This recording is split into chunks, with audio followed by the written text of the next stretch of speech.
For the most superior view is the so-called three-vessel view. And what we have now done is move above the level of the right ventricular outflow tract. And we're now cutting these vessels as shown with the pulmonary artery and duct, the transverse aortic arch, and the superior vena cava in transverse section. So that the three-vessel view shows us the V of the pulmonary artery and duct, the transverse aortic arch here shown here, and the superior vena cava in short axis.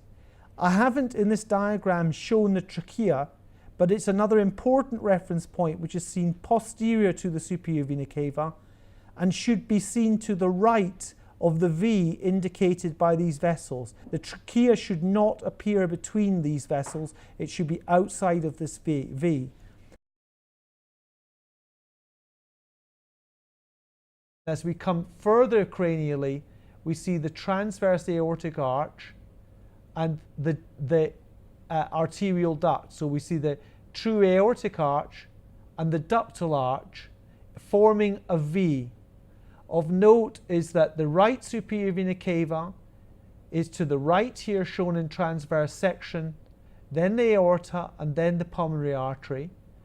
And behind the SVC, we see this bright cuffed structure, which is the trachea, and this lies to the right of the aorta, outside the V formed by the aortic arch and the transverse aortic arch.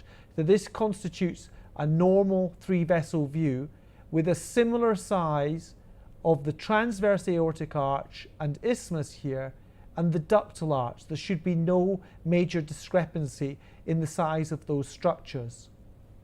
And those represent the key core screening views of the fetal heart which we'll be discussing.